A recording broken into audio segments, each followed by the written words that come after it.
And welcome back to another debriefing. You hear it all the time, but it's necessary to remind. Please subscribe and like. Help us get over the hump to 1,000 subscribers. We're almost there. Now, we've been away for a while, but there's a reason. I won't go into detail about it here, but you can find it in the community section and in the description below. Okay, let's get on with it. Even though Russia has more than 100 military satellites in orbit, the effectiveness of its military's battlefield reconnaissance, surveillance, targeting, and command and control systems has been functionally illiterate. Hence, its newest, though anachronistic, spy satellite, just put into orbit last month, the Kondor-FKA, isn't likely to make much of a difference on the battlefield, despite the hype it's been bestowed. From practically the beginning of the Kremlin's muddleheaded, ill-prepared scale of the invasion force it sent into Ukraine, it's been unable to destroy Ukraine's military infrastructure or to eliminate Ukrainian aviation and air and missile defense systems. Consequently, Russia has not been able to achieve air dominance over Ukraine, which suggests that even though the imaging capabilities of satellites like the recently deployed but very much overhyped Kondor-FKA are advanced, they evidently do not seem to be as effective in practice as Russian military leaders presumably believed they would.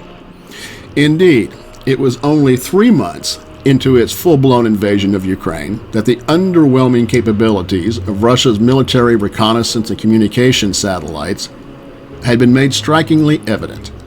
From the outset, despite having had slightly more than 100 military satellites in orbit, Russia's battlefield systems for reconnaissance, surveillance, targeting, and command and control did not perform anywhere near close to the efficiency that was anticipated from a nation with a supposedly advanced space program and a modern military-industrial complex.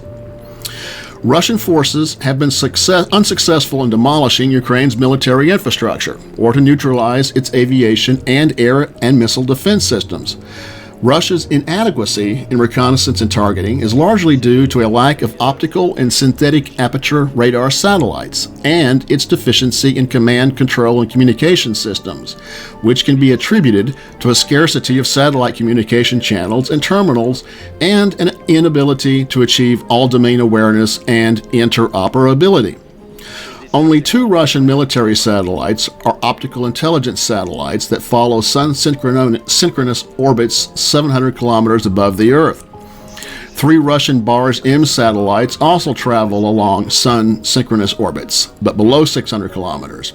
They are the Cosmos 2503, launched in 2015, the Cosmos 2515, put into orbit in 2016, and the Cosmos 2556, deployed in 2022.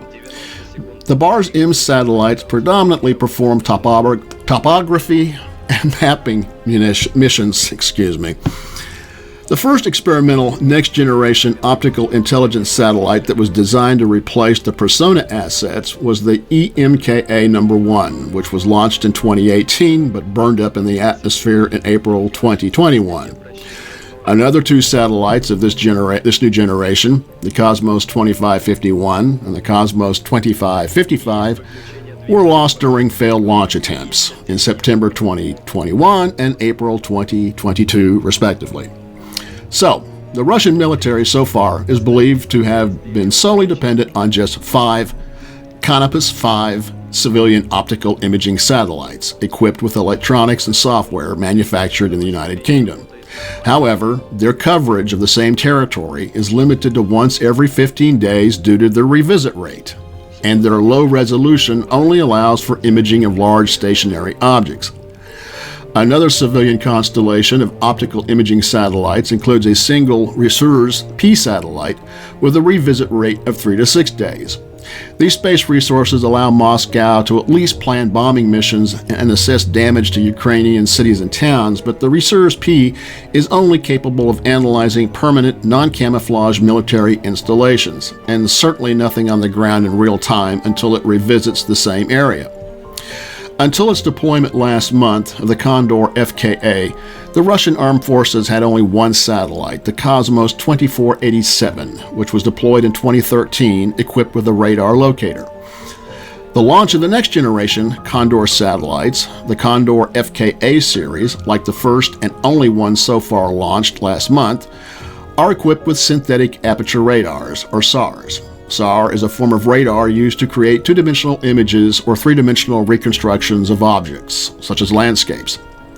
The capabilities and effectiveness of this new imaging satellite, though, are unknown, but it is unlikely the only one so far put into orbit will significantly benefit Russia's military in Ukraine, and certainly not in time to make much of a difference for Russian military forces on the ground. The next Kondor isn't expected to be ready to be launched until, well, maybe 2025, if Putin is still around and can afford to build and launch it. Russia also operates a satellite electronic intelligence system called IANA, which consists of 5 Lotos and 1 Pion NKS satellites. This system, though, is primarily used for naval intelligence. Lotos satellites are equipped with passive radar surveillance systems, but the Pion NKS, or Cosmos 2550, has an active radar system. Launched in June 2021, the Pion NKS is the most advanced satellite of the IANA constellation and could, theoretically, be used in the war against Ukraine. However, like the Kondor-FKA satellite Russia just deployed in May, the lone Pion NKS's contribution to Russian combat activity in Ukraine appears minimal. Effectively, Russia's space intelligence capabilities consist of only 12 satellites, clearly limiting the effective use of its high-precision weapons and aviation, which has been made evident on the battlefield.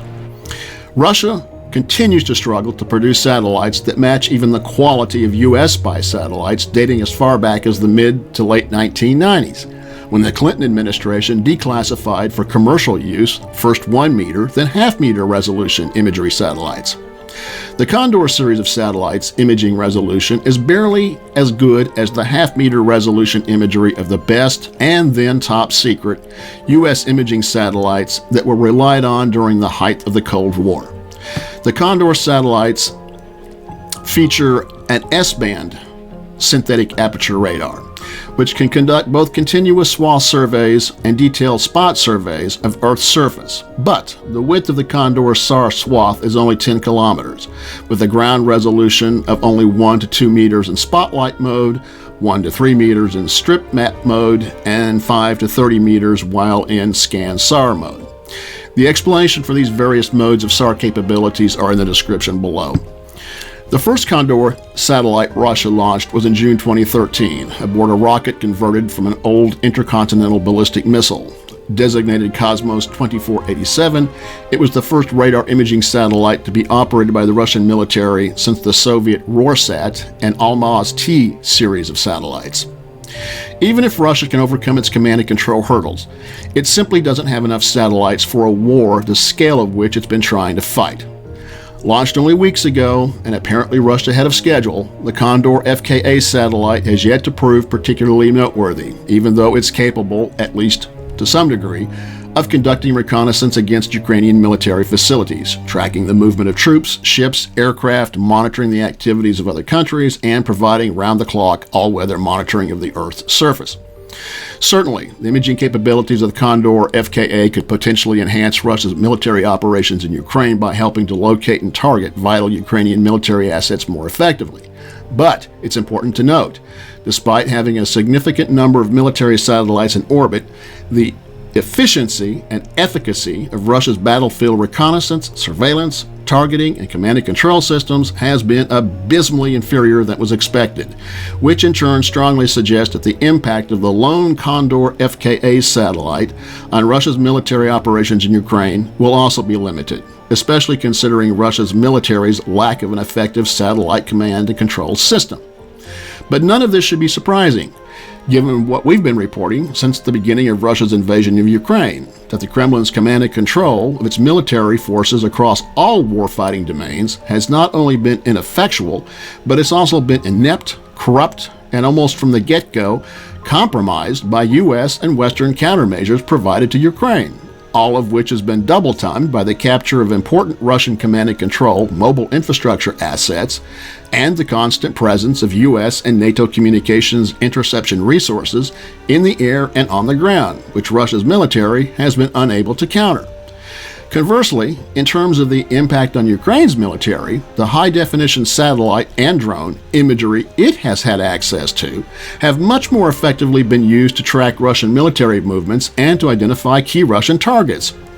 Furthermore, the use by Ukraine of unclassified commercial satellite imagery in the 1 to half meter resolution range has been significant in providing high-definition imagery of the battle space. Companies like Planet and Maxar are two firms whose high-definition images of the conflict domain have been vital. Their commercial satellites have been used to track Russian military movements, connecting Ukrainian troops across the battlefield, identifying humanitarian corridors, and collecting evidence to support the prosecution of war crimes. While Russia's military satellite imaging capabilities, particularly those of the Kondor-FKA satellite, are advanced and have the potential to impact Ukraine's military, their effectiveness in practice is far, far less than expected. Nevertheless, it's important to note that the situation is dynamic, and the role and effectiveness of the singular Kondor-FKA satellite in the context of the war could change as new information becomes available. But to be pragmatic, this is highly unlikely, given what we know. And there's another problem facing Russia's really one and only practical imagery satellite, and that is it's theoretically possible to jam a satellite like the Kondor-FKA.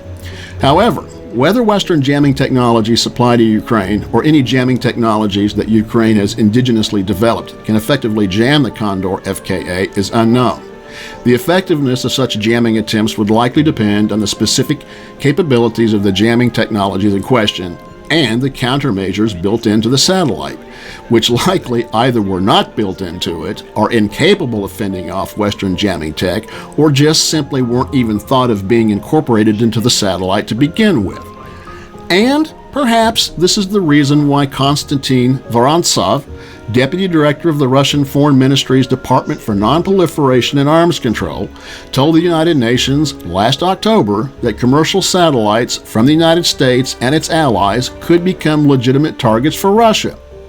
Reading from notes, Vorontsov said the use of Western satellites to aid the Ukrainian war effort was, quote, an extremely dangerous trend. Quasi-civilian infrastructure may be a legitimate target for a retaliatory strike, adding that the West's use of such satellites to support Ukraine is, quote, provocative. The following month, analysts at the Center for Strategic and International Studies, CSIS, wrote that Russia possesses a wide range of anti-satellite capabilities, including systems that can physically destroy satellites in orbit, like direct ascent anti-satellite missiles and high-powered lasers. The analyst said in 2018 alone, of the 25 global counter-space weapons activities recorded by CSIS, Russia was responsible for nearly half of them. Now, Russia did demonstrate an ability to destroy satellites in orbit on November 15, 2021, during a test of its direct ascent anti-satellite missile, which did successfully strike the defunct Cosmos 1408 Russian satellite, creating more than 1,500 pieces of damaging or dangerous orbital debris. To activate Dragon Safe Haven and close centerline hatches for the next 2 crossings. This is the moment when the crew of the International Space Station was ordered to put on their spacesuits and enter their shuttle spacecrafts, as the station was threatened by approaching debris from Russia's anti-satellite missile test. All right, station copies that the next time of closest approach is 0706, and that we intend to activate Safe Haven and Dragon. The cloud of debris the test generated, which the U.S. described as reckless and dangerous, remains a threat and will for years. The most immediate concern is the debris itself. This action was seen as an attempt to obtain the means to deny access to and use of space by the United States and its allies, thereby undermining strategic stability. Now, however, security experts' concerns about Russia's threat to satellites are based on reports published by non-governmental organizations and open-source information. It has now been a year and a half since Russia's first and presumably only test of an anti-satellite capability, and 9 months since Vorontsov warned Russia would act against commercial satellites from the United States and its allies that are being used to help Ukraine. And that has not happened, which more likely than not is because Russia's anti-satellite capabilities, much like its armed forces, are in disarray and unmaintainable. And there's Russia's military's other albatross. Over the past decade, the priority for the Russian military space program has been to fill the gap in communications. Today, Russia has 45 military communication satellites in orbit. But here's the catch. More than 30 of them have exceeded their warranted lifetime and are likely hardly usable.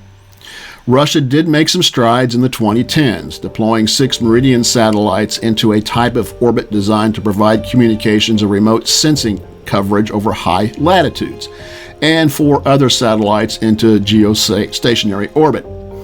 The Russian armed forces also rely on advanced civilian satellite communication systems. These include 14 Express geostationary satellites belonging to the state-owned Russian Satellite Communication Company, 5 Yamal geostationary satellites belonging to Gazprom, and 18 of Roscosmos's Gonets low-orbit satellites. But here's where things get tricky. The total capacity of the Gonets system is much lower than 40,000 consumers.